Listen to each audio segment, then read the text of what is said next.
terms of engage options for this composition, but I don't think it's too much of an issue when you have so much range on this center, so... Yeah, that's the thing. Like, the engage, you can actually just fight the opponent from much shorter range because you've just got, like, the piercing darkness over the top over and over again, especially after a couple of items and the ability haste comes in. The Senate will just keep you alive, and so it's not like you're playing in neutral. You're playing in, like, less than neutral, where you're just constantly hitting them and then seeing whether they're going to pull the trigger, and if they do, then you react accordingly. Gumayushi's going to be so extraordinarily safe as well, with the fact that there can be walls erected. There's the not as down and out as you think. Let's get into game one. T1, Hana, do, set. T1, fighting! Okay, Brion, Hana, do, set. Bro, fighting! Oh, nicer. I really liked the deep one, the deep cheers. The Giga Chad cheer. Yeah, that's I could feel the width of your chin with that particular cheer. That was extraordinary. Me? That was the fans. Yeah, but you representing the fans. Oh, yeah. And I could feel all of their collective chin width. Yeah, I am just the wide vessel for their voices. Yes, you know, I don't decide how the cheers are. But you dictated that they were very Giga Chad. Yeah. Well, first damage is now 8 million% bro. So they're off to a great start. Yeah, no one covering though, so they won't know this ward's being placed. You can kind of expect it, but... Yeah, but you see the Doran's ring start for the Smolder. So we've seen a lot of variation between these. Sometimes you get the Doran's Blade and Q starting, being the ability you start maxing. Yep. And then we've also seen the Doran's Ring, and you put 3 points on W, then go Q. This definitely allows you to stack faster. Go in the Doran's Blade, and Q max allows you to stack faster. This gives you more sort of safety in the late. Big power increase. Whoa, okay. So I think that might be the game plan. Oh, so just get those stacks. Just don't be losing the game by the time those stacks are stacked, or be losing it by a small enough amount that it doesn't matter. And then wave away from the turret, just create some control here for the Udyr. I think that Morgan has been a huge uptick for Bro in their more recent matches. I think that the matchup against Dudu really did help his confidence a lot. Yeah.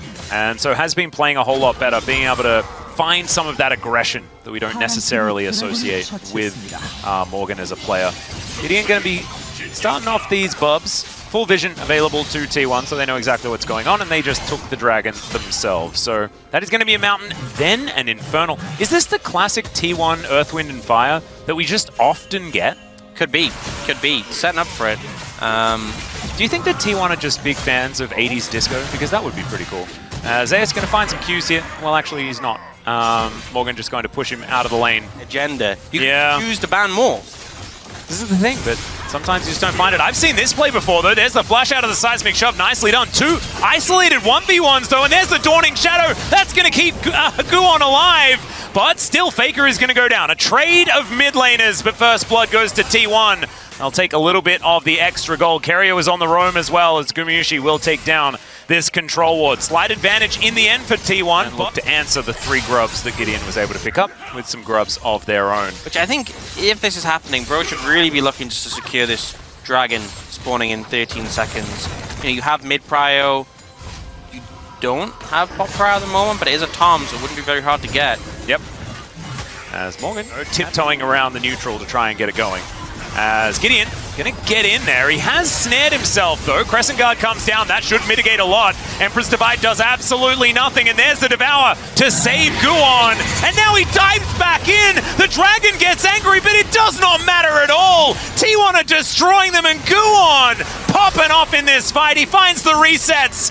And, oh dear. Oh man, everything that could go wrong for Bro there went wrong. Now, honestly, Morgan's fine. Oh, okay. Well, that's okay. The rest of it definitely did all go wrong, though. But the confidence, I mean, the fact that they have Guon on low HP, but they utilize the Tom Kent shield, and the fact that it's a Viego. As long as you get the reset, it doesn't matter that you're low HP. You'll heal up, you'll get the resets, the immunity frames, and then just keep on going. The confidence to go back in there was great, and T1, the game felt... I think Palu's just dead. Well, he's going to twist it advance, and then Kerio is going to get the kill. We got a battle here on the top side of the map. Gideon, can you make your way in? As he doesn't. up there. Oh, now he's going to try and turn it, but Kerry is going to turn up as well. Looking for the opportunity. Guon turns up in the nick of time as well. They do get their prize, but they'll have to sacrifice 2 for it. And Kerry is starting to get more and more fed. Exactly what happened, but there's some point in the game where Bro regretted, well, giving all to Carrier. Morgan has joined that. Yeah, no longer is Morgan unblemished, and we ended up with a Camtech Soul, so I can only apologize. Yeah, no, I saw it, but I felt like I went in. Yeah. Last time there was a Camtech Soul, and this time I should just really understand that you know whenever what? you're here, it's going to be Camtech Soul. I'm going to say, this is pretty good for Bro, in terms of they really didn't want it to be a more impactful Soul. That's true. So maybe they just keep giving up dragons until their dragon is a dragon. Oh, and then we can pretend that it was their... Playing exactly into the hand. Gorgeous. And we are playing right into replays over and over again. This was where Morgan got caught out. What happened while we were for it to be? Yeah. He's making decent progress. Oh. Yeah. As Guon, Gideon, is just going to get caught out of position here. Crescent Guard is going to help him out there as Emperor's Divide is decent, but not really doing too much because Gumiyushi's just keeping them all alive forever. They can't even make a mistake. You know, that was a hilarious flank from Faker that nearly backfired, but then Tahm Kench existed. And yeah. I honestly think, like, we talk about the center, and I know we've said, well, it's also about enabling the Tahm Kench. But man, this Tahm Kench has been so frustrating. Yeah. This game. It just feels like countless plays have just been shut down. It's like everyone's enabling everybody else as well. So it's like Tahm Kench enables Guon to be hyper-aggressive as now Gideon has found Zeus, but Carrier has found both of them! And he's just walking. Look at how menacing he is. Doesn't have Devour up and available, but he also cannot die no matter what they do. And there goes the tree. Polo going to be taken down here. Gideon in trouble as Morgan. He thought he had the safety of an inner turret. He does not. Carrier does not care about that damage at all. They will be able to take this one at 17 minutes. And maybe they'll think twice next time they leave center open. No, well... Because, man, you know, Bro are trying at least. They're really looking for these plays. They're looking for someone who's isolated. Look, Morgan has done the most damage. Well, we knew that would happen. We knew that. I mean, we knew that would happen. It's still a thing. And he's going to do more. Look at that, boop. There's a circle as well. As Faker is actually doing a little bit more. Yeah, I think so he's Morgan catching up a little bit. I think Morgan expected to do a lot more there. He's like, I've got him. He does have a lot of armor. And you'd think that having armor against someone throwing rocks at you would be a good thing. But in League of Legends, it's not coded that way. Yeah, every single corner, they're just getting shut down. It's like, oh, this looks like a... Oh, they actually... No, never mind. Every time. Yep. Every single time. Yeah, this is... well, they did manage to get Carrier's flash. That is definitely a good thing. Is Envy... Oh, he's going to get flashed on, but does flash in response. That's going to keep it in. Oh, they're making a play! All right, looking for it. Zeus has been attacked here. Morgan is losing out on the battle, but he has buddies that are turning up. Polo's there, Envy's there. Everyone is on their way, and I think everyone might be necessary as Zeus is just trying to take matters in his own hands. He picks up one. Is it going to be more? Oh my, was getting world's flashbacks there, ladies and gentlemen. He goes 1 for 1, though, in the 1 versus 5, and they get themselves Chemtech Soul. You know, sometimes you wonder, did they really need 5 people? Yes, they did. They really absolutely needed. Honestly, I think 6 might have been safer. They should have brought an extra one. They may not have lost one if they brought 6. Yeah. So next time they should consider that. As T1 just walk on over towards this Baron. Another teleport going to be used this time from Morgan, who does need to run all the way around if he wants to get in here. Gideon on top of Gumiyushi right now, but the snare does come through. Carrier gets over the wall. The dragon gets mad, and Carrier almost in execute range. Oh, the seismic shove! Oh, the double! So good, and he just eats the dragon, and now he's not going to die. It's a triple kill for this guy's Tahm Kench, and then he gets back in there to tank up the Baron. What is going on? You can just write in the POG now if you like. He just ate. He just ate him. And then he was literally alone as well. He was like by himself. I mean, Fake was helping, don't get me wrong. Get a replay. Yep, his Carrier's perspective is just going in. 나 괜찮아, 나 안 죽어. I'm good, I'm not dying. That's what he just says. I'm fine. That was the point where I was like, he's probably dead. But no. 펜타 펜타 펜타 펜타 펜타 펜타. Penta, he wanted the Penta! 미안. 아, 죄송합니다. And Guwon's saying sorry. Oh, the most polite version of sorry as well. That is certainly good news. So T1, they are just going to probably take this Elder and then win the game. Yeah, I think this is a point where you force Bro to contest the Elder and you just kill them all. I want to see if Carrier will end up eating Envy again, because it's not that easy to stack up your passive against the champions that have Bro have to stack it up on the Smolder. Okay, Carrier is diving in to 4 people. Will he take a damage? The answer is kind of no. Right now, Seismic Shove does come back. The Weaver's Wall brings Faker in there. Look at Carrier's health bar. It's full again. In goes Zeus. That was a jump scare. Yes, I would have done exactly that, Envy. Dawning Shadow comes down. The Dragon, I think, did something that I didn't really notice. And Guwon, he's going to turn into the enemy jungler and just start resetting all the way through. Emperor's Divide gets 3 onto the fountain, and Carrier is going to die. That is how you do it. The fountain laser. I was just about to say, I think the only way he could overextend is by walking into the enemy fountain, and then by Jove, it happened. That was the secret weapon this whole time. Needs to see if he can. Oh no. Oh dear. There were some rocks, stray rocks on the ground. However, Faker is going to go down. Karras goes golden. Has he bought it? No, he hasn't. Gideon is up though, and now they're a second. Yeah. Go in.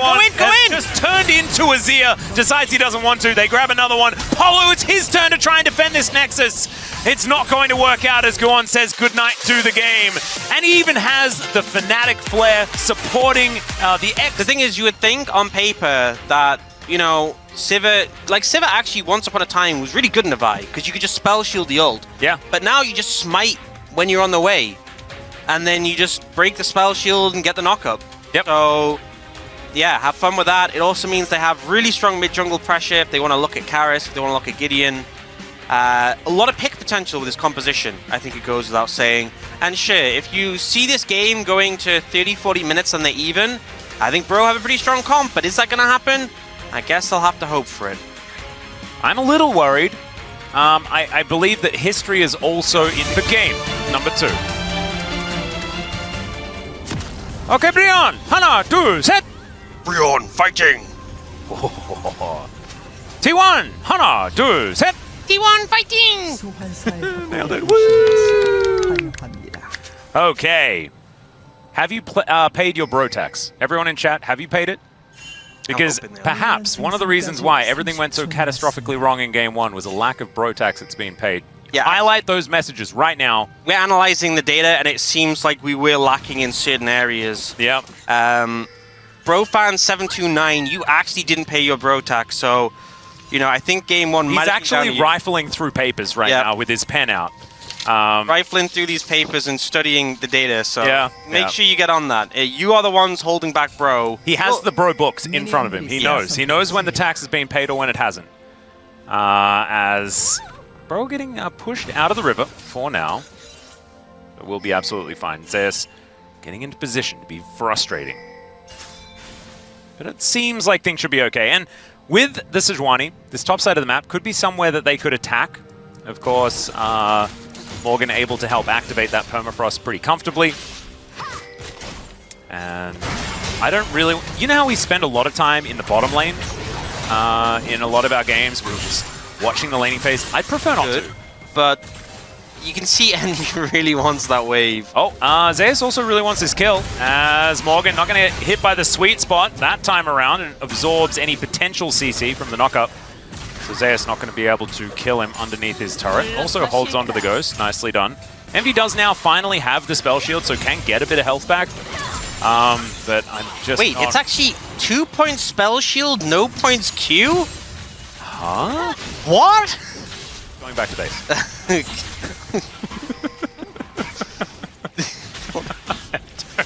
I don't know, man.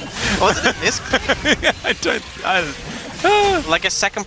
Maybe normally he would... Normally he'd put a point into Q after the W. Takes Ricochet first. We do see a lot of Sivers actually take Boomerang Blade first, but He takes Ricochet first, and then normally he's put a point into Q when he hit, and he's going to be able to go back. Does allow him to get himself a free walk back despite not having the teleport, so understandable entirely. You know what I want to say? Karis is doing pretty okay in lane. There we go. Compared to his teammates. Yeah, nailing it. You know, 20 CS lead top and bot, but mid, you're doing pretty good. Hey, and also we got Chemtech Drake out of the way, so we cannot get Orxed. It's not as susture as it could be. Yeah, and hopefully it's not deck. It's just any bad soul. Yeah, it's just if it's non-interactive. It's now Envy doesn't have his spell shield. He's going to flash as Guwon gets lit on fire. Another minion wave is conga lining forward though, as Bubble going to be avoided. Now Faker comes down as well. Oh dear, there was that interaction you were talking about before, and just punched. He had the spell shield back, and now Polu is just a little cat on a book and will be cut down by the culling. Closer, it's going to give less time before you can spell shields and give you the opportunity to react. Well, there's an all-out and a Glacial Prison, so Zeus should be going down here. Does flash the wall, though, and never mind. He's Aatrox. He doesn't die in these situations, and now Morgan finds a Q. There's the knock-up. The Permafrost is there. He gets so much of his health back, and now Faker gets enough time to turn up. And so Zeus once again is the noble sacrifice, and T1 will then just clean up. Yeah, and Faker making his presence known. First to roam down bot, finds another opportunity to come here. 50 more creep score. Yeah, so Guma gets his first item. Oh, I've seen this attempt before. Whirlwind going to be used as Morgan gonna break the chains. Now goes for the all-out, but there's a teleport. Guwon's coming in as well. He's got the ulti, and he'll use it on top of Gideon right now. He has the Glacial Prison, so Faker delayed a little bit, but it does not matter. This Sejuani is well and truly dead, and Morgan is not going to be left up as well. Karis is just, he's like, oh, no, this isn't where I parked my car, and he will wander by and get towards the turret. He's there for the minions. He's like, don't mind me, I just want to clean this up. Hey, I don't want no trouble. That is an investment of a tidal wave, as Envy not going to get caught in the bubble. There's the Boomerang Blade. Picking up some stacks, you know, for the support item, and just stopping the recall to be a little bit annoying. It worked. This is also going to mean that when Gumayushi comes back, this tower's dead. If Envy did want to actually go back. I'm not sure you want to step up the Envy. No. The Yuumi is coming. I don't know what that means necessarily for finding success here. Is the Boomerang not going to land? The mandate's the big one. Yep. And this is really where the Lucian's going to start to... Oh, this is the moment of truth as well, Ox. Get the susters in chat. As it's a cloud. Oh, baby, redemption. Don't you worry. It's the best soul in the game. It could have been the worst. Instead, it was the best. Now, it couldn't have been the worst because Chemtech was already down. But still, we now get rewarded. The speedy soul. It's a lot of movement speed, isn't it? Yep, really is. And with a Nami as well, man, you'd be booking it. The culling. Oh, you'd be out. You're like a typewriter. It's crazy. Okay, well, go on. Gonna look for his opportunity. That's a great Emperor's Divide. I just don't know how much it actually matters as Faker was tanking the turret. That's gonna take him down. Oh! And the denting blows. Guwon is just gonna tank this turret and die. And that's a double for Gideon. Big mistake here for T1 underneath the bottom outer turret, as now Gumayushi is looking for Envy here. They do have the ulti from the Yuumi, but she pops off and now she's dead. Oh, T1, can they finish the dive? Is Envy actually going to be okay? As Carrier thinks no. He does pop the shield, and now he's in between these turrets, and that is the 1v1. But this is the build that Aiming went for, actually, and did a lot of damage with. Just the classic crit. Yeah. And it works very nicely. Yeah, you know, a lot of people talked about going, like, Kraken Navori as, like, the more tank shredder build. Yeah. That's all right. They do find the Glacial Prison onto Faker, but there is so much keeping him alive. Emperor's Divide lands onto 2, but where is the damage here from the bros? Gideon's not actually taking very much of it as the all-out does come on through. The help with the turret was employed, but unneeded, as Guwon will be taken down. It's a 1-for-1. Karis in trade, but now Gideon is going to face check. There's the bubble, and Gumayushi says goodnight. The fight is not over yet, as now Faker is going to bring this wave in, and Morgan nowhere to go. He's got his pet cat, and he decides he wants to take the 2v2 instead. Gumayushi is in melee range, but it looks like he doesn't really mind too much about it, as Polu is going to get blinged back. And that is the 3-for-1 in the end. Seemed like a very weird play to opt into, because they burned the TP, but the TP was just going to eat. You know, you might be right, but it's an 8k gold in 18 minutes. I think it is. Is this worse? But there were some plays, you know, like Karis did that thing. Here's the thing. It's the reason it's not as bad is because in the previous game they had Smolder, and they were against a Senna who scales really well. This is like a mid-game comp from T1. Yeah, that's true. So this has to be happening right now as Gideon getting in amongst it. Actually oh, they catch Gumayusi. Great Empress fight once again, but Envy is going to be the trade. Carrier doesn't get the bubble as now Faker wants to flick someone back in. Karis, he's got a little cat in a book though, and still offers a lot of damage, and he is 100% the main character of this pro roster right now. One of Karis's most impressive performances, even after their couple of victories over the Quantum Freaks is okay. Carrier going to get permafrosted, as Faker will find Gideon with that flick. And is he a tank? I'm not entirely sure. Carrier somehow staying alive for way too long, but now Karis is going to get in there. The Aatrox goes down, and Faker's like, nope, I'm well on my way out of this one. Hey, this is looking better. You know, got some shutdowns there, got some good kills. Or we get the full gauntlet. Yeah. It's so cringe, that 5 game. Yeah, it is pretty cringe. Well, Rift Herald going to be invested into this mid lane. T1 wanting to break it open, make the map as wide as possible. As Bro, they have a lot of wave clear. Let's see how this one's going to go. The Vi going to crash on in here as there's the Weave as well. Tidal Wave as well being a real problem. Envy with a good spell shield this time around. The final chapter does come on through. Good knock up there onto the Azir, but now Morgan fights everyone. Carrier going to be taken down. There's the all out, but I don't know whether he really wanted to go over here. Faker able to take him down. Still, Guon is going to be left to the Wolves. And Gumayusi, can you actually stop them from just pushing through? And I think he won't be able to. That's a 2-for-1 trade. Just keep in favor of the Brews. Just keep pushing till the Nexus at this point. just keep carrying on. Morgan with a huge play there, the triple stun. You know, we often see Xante do a lot of things, a lot of stunning, a lot of attacking, a lot of dragging people common. No. So finding a pretty great angle there. Oh, Envy sidesteps the Q.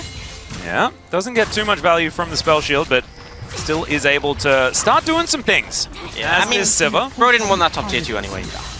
Yeah. They don't really care. That is a lot of extra money though, so that does mean that the gold lead does stretch back out to about a large amount of damage.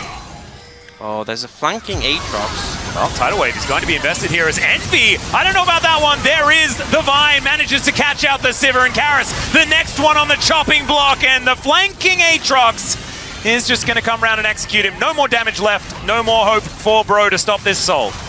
Yeah, and Polu wasn't actually even attached to Envy there, which was a bit interesting because the best friend buff was still on the Sivir, so more value to be gained there. But I guess maybe it was like, well, Karis' Flash and Zonya's, maybe that's higher value. Like and also Envy decided to sort of just wander off and die.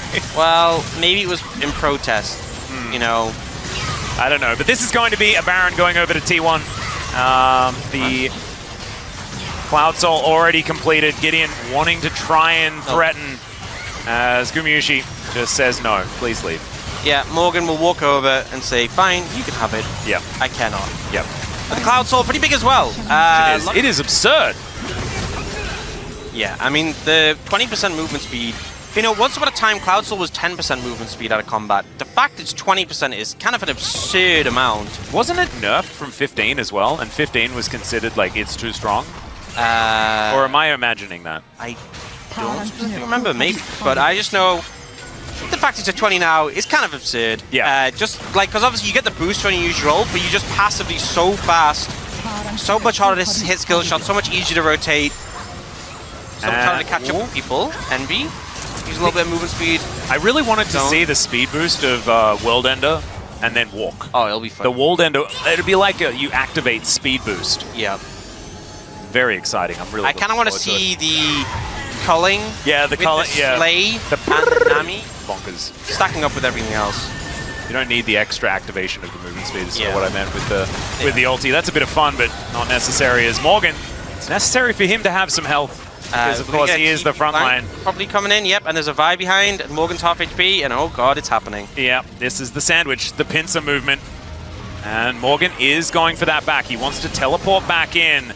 The Elder has been started. T1 moving over towards his control ward, so they know that this flank exists. There's the Weaver's Wall. Zeus, he's on the wrong side of it for now. The tidal wave does come on in as he's looking for the Qs, and now he dives in on top of them. The Sivir does take down Gorn to start this fight off, but I have a feeling that's the end of the good news. There goes Envy. It's a double for Zeus. Make it a triple, as T1 will just wipe the floor with Bro. They'll take themselves an Elder, and this may just be the end of the game. Honestly, with a 10k gold deficit, down Soul as well, and with the flank that T1 set up, Bro actually did a pretty decent job of fighting that, but the gold lead, the soul lead, the everything is just too much. You know, they tried, they held on for a little bit, but T1 did their homework in this game. They got the gold lead, and that was just basically signing their name on it. Job's done, and they should just be able to take this 2-0. Yeah, really beautifully done. Great execution on a mid-game composition as well. There were a couple of whoopsies that they did, but I think you do need to keep up the aggression with a comp like this. We've seen some of these Lucian compositions not quite work out, and Gumiushi Carrier making it look pretty smooth as they will take down the Nexus. A 2-0 for T1, reclaiming that first place. Yep.